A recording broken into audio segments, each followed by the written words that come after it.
हम उसको विजय कर लेंगे। राजगद्दी पर आप बचिए। भरत जी को मारने के लिए वो तैयार हो गए।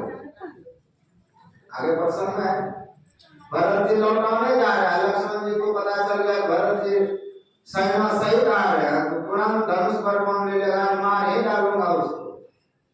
तो हम लोगों को यहाँ अनाथ समझ करके वो मारने के लिए आया है, निष्कंटक राज करे। तो आकाशवाणी हुआ तो वो थमा। जो इतना क्रोधी है, राम जी का थोड़ा भी कुछ नहीं सुन सकते हैं। आज वो बड़े ही मधुर भाव में समझा रहे हैं। क्या समझाया? जैसे दो भाई और एक भाई बीमार पड़ा, कोई पूछे कि क्या हो रहा है, क्या हो गया जी? तो दूसरा भाई कह दे, अरे क्या करोगे, इसका तो अपना धर्म का फल है। सीधा यही बात बताता है। निजकृत कर्म भोग सुख भ्राता, ये अपने कर्मों का फल भोग रहे हैं। ये अगर यहाँ पर पड़ा हुआ है कर्म पर, पत्ते पर, इसमें गंगाई माता का दोष मत दो, किसी और को दोष मत दो। निजकृत कर्म ये इन्हीं का सब कर्म, कर्म है। जब वो विष्णु रूप में थे, वहीं पर एक ढेर सारा ऐसा कर्म हुआ है जिस कर्म को भोगने के लिए यहाँ से प्रारंभ है, सिद्धार्थ है, आगे और भोगना है। तो ऐसे वो इस ब्रह्मांड के मुख्य नायक हैं। इस पूरे ब्रह्मांड का जो पोषण करता है विष्णु भगवान, उसकी वो अस्तित्व। हम सब मनुष्यों को क्या हो, इसलिए वो सब प्रसंग सुनाया जाता है कि हम लोग इतना सचेत होकर के कर्म करें, इतना सोच विचार करके कर्म करें, एक एक कदम ऐसे उठाए कि मुझे जीव मर न जाए। बहुत सोच विचार। भागवत महापुराण में एक आता है, ध्रुव जी महाराज के खानदान में एक राजा हुए प्राचीन वर्ग। प्राचीन वर्ग ही खूब यज्ञ किया था इस धरती में। और कैसा यज्ञ? बलि वाला यज्ञ। कोई यज्ञ करे उसमें घोड़ा काट दे, किसी में ऊंट काट दे, किसी में भैंसा काट दे, किसी में बकरा काट दे। ऐसे हिंसात्मक यज्ञ इतना उसने किया था। और यज्ञ करते करते उसको बहुत अहंकार हो गया। कई बार लोग पाप करते करते अहंकार हो जाते। कोई काली के मंदिर का खसी काटने वाला, उसका आकार देखे मैं 500 पाटा काट चुके हैं, आकार है उसका, हमने इतना बड़ा काम किया। कोई दुर्गा मंदिर का पाटा काटने वाला, उसको अपना जो आकार होता है, हम ऐसे वैसे हैं, इतना खसी यहाँ पर काट चुके हैं। उसने इतना यज्ञ किया था हिंसात्मक, उसका पाप बहुत बढ़ गया। लेकिन था वो राजा, अभी उस भोगने का समय आया नहीं तो मैं मौज ले रहा। तो नारद ऋषि एक दिन उसके राजमहल पर पहुंचे, तो राजा बड़े अकड़ते हुए नारद जी का स्वागत किया। महाराज आप मेरा यश सुन करके ही आए हो गया, यश मेरा सुन करके, इतना बड़ा यज्ञ किया हम। तो नारद ऋषि कहते हैं मैं आपका कोई यश सुन करके नहीं आया।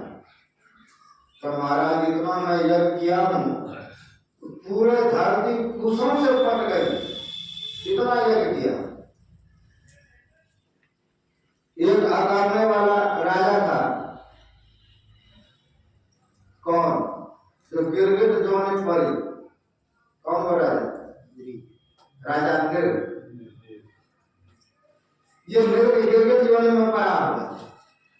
भगवान श्री कृष्ण के बच्चे जो थे वो वहां पर गेंद खेल रहे थे। एक बार गेंद उछल करके कुआं में गिर गए। अब कुआं में जब गिरा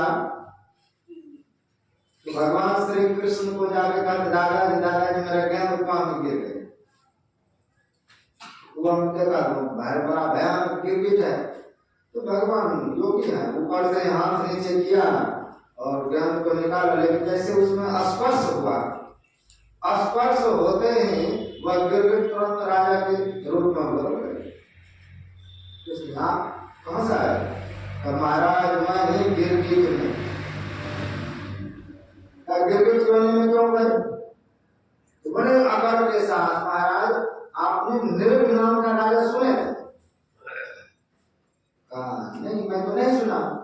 अब महाराज इतना गाय नाम किया, कितना श्लोक में लिखा है कि कोई बालों के कण को गिन सकता है, कोई बारिश के बूंद को गिन सकता है, लेकिन मैंने जितना गाय नाम किया उसको गिना नहीं जा सकता। अपने गिरगिट जो नहीं कौन पड़े अगर के साथ वो बोले। तो ऐसे ऐसे कर्म करने वाले भी आकर करके बोलते हैं। नारद जी को कहते हैं आपने मेरा यश सुन करके आए। यश मैं बिल्कुल नहीं सुना हूँ। हे राजन तुम्हारा पाप देख करके मैं बड़ा दुखी हूँ कि तुम्हारा अगला जो दुख होने वाला है तुम कैसे भोग पाओ। तो आकाश की ओर तुम सिर उठा के देखो, आकाश की ओर देखता है तो पूरा आकाश जानवरों से भरा पड़ा है। सब सिंह जुड़ा है, बकरा घोड़ा ऊंट भैंसा सब वहां से सिंह जुड़ा रहे हैं। अब महाराज ये क्या हो रहा है? अब होने रहा है ये वहां पर जो है इंतजार कर रहा है कि तुम कब मर करके जाओ। जैसे मर करके जाओ सब एक एक बदला है। तुम सब कहे जागा अगर तुम काटे हैं सो फिर काट तो हाँ तुम्हारा फिर वहां विध होगा। महाराज हमने अपने मर्जी से कुछ भी नहीं किए, शास्त्रों में वैसा लिखा है। शास्त्र में कब लिखा है? शास्त्र का पर्दा लेकर के, ग्रंथ का पर्दा लेकर के तुम पाप करोगे वहां पर ग्रंथ वचन में नहीं है, कहीं ग्रंथ में नहीं लिखा है। हाँ ग्रंथ में लिखा है काम को बलि, घोड़ा किसको कहा, काम किसको कहा, लोभ किसको कहा। तो वेद जो है उसमें गुप्त रूप से बातें दी गई। जैसे कबीर साहब कहते हैं पाप करे तो गति नहीं, पाप करे तो अच्छा है। कहे कबीर विचार के पाप करो दिन रात, उलटना सी उल्टी बात है। का वेद में वेद को पढ़ने पर सीधा सीधे बिना गुरु के पढ़े अगर पढ़ ले तो वहां कहा है कि घोड़ा को बलि, तो घोड़ा किसको कहा गया? कामनी। अहंकार, बकरे को बलि, तो बकरा किसको कहा गया? कहा जो दिन रात मैं करते रहता है कि मैं यह काम किया, मैं वह काम किया, मैं नहीं रहता तो ये काम नहीं होता। घर में भी होते ना, समाज में भी होते हैं कि मैं ही हूं तो ये काम हो गया, नहीं तो होता ही नहीं। कहते ये मैं करने वाला कौन है? बकरा, और उसका बलि हो। कहते मैना ने मैना कही नाम भयो 10-20, बकरा ने मैं कहता है कटायो शेष। कहा तो ऐसे अहंकार है हमारे भीतर में, जो ऐसे शत्रु बैठा हुआ है। अहंकार है, काम है, क्रोध है, लोभ है, इसका प्रतीक है जानवर, उसको बलि। तो नारद जी कहते हैं कि हे राजन, वेद में जो बात दी गई है वह बिना गुरु के आप समझ नहीं सकते, और अपने मर्जी से आपने ये बलि प्रथा चलाए हैं, इसका फल आपको भोगना पड़ेगा। वेद के वचन बड़े घुमावदार हैं। कहते हैं गांव में एक प्रतिष्ठित व्यक्ति और उसको रोज मार पीने की आदत थी।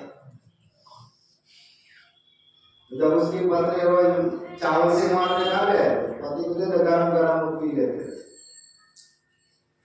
तो एक दिन देखा कि पतिदेव मीटिंग में है जहाँ 10-20 प्रतिष्ठित लोग बैठे हुए हैं, इधर घर में चावल बन गया, मार निकाल लिया, कैसे जाके कहे मार पी लीजिए, बेचते हो पति। इसलिए अपने छोटा बेटा था उसको समझा दिया कि जाओ पिताजी को कह देना कि धानुपुर से मामा आया, जाकर के उनसे मिल लीजिए, नहीं तो शीतलपुर को चला जाए। 10 के बीच में जाके कहा पिताजी धानुपुर से मामा आया, जाकर के मिल लीजिए, नहीं तो शीतलपुर को चला जाए। मतलब चावल से मार निकला है, अभी गरम गरम है पी लीजिए, नहीं तो शीतलपुर ठंडा हो जाए। तो उसने उस बात को समझा, पत्नी की ओर बढ़ा, तो पत्नी क्या कहना चाहे पति समझ गए। वहां 10-20 लोग हैं, उसने कुछ नहीं समझा कि आया होगा इसका कोई साल। तो जो कोड वर्ड है, जो जिसको समझाना चाहते हैं वही सिर्फ समझे और दूसरा ना समझ सके। तो वेद में ऐसी वचन है कि जो उस मर्म को जानता है वही सिर्फ समझा सकता है, नहीं तो फिर पाप करो। तो कहते हैं तुमने अपने गलती किया इसलिए इसका फल भोगना पड़ेगा। बहुत पाप किए, सब जीव तुम्हारा इंतजार कर रहा है। तो प्राचीन बड़ी बड़े पश्चाताप करते हैं, महाराज इनसे बचने का कोई उपाय बताइए। पाप को बहुत हमने कर लिया, अनजान में कर लिया, लेकिन अब बचे में कैसे? बचने का उपाय बताइए। एक ही उपाय है, दृढ़ ध्यान। इसके लिए तुमको चेला बनना पड़ेगा, ध्यान विधि समझना पड़ेगा, और कर्म का जो मंडल है इसको पार करना होगा। कर्म मंडल से पार हुए बगैर तुम बच नहीं सकते। तो भगवान राम से विष्णु रूप में गलती हुई, बड़े भयानक भयानक। एक बार राक्षसों का झुंड धरती पर आकर के ऋषि मुनियों को परेशान करता है। ऋषि मुनियों ने भगवान से आह्वान किया कि प्रभु इनका संहार कीजिए। तो सब राक्षस भाग करके भृगु पत्नी के शरण में चले। तो भृगु पत्नी ने सभी राक्षसों को शरण में रखा। अब भगवान उसको खोजते फिर रहे हैं, भृगु पत्नी उसको शरण में रखा है।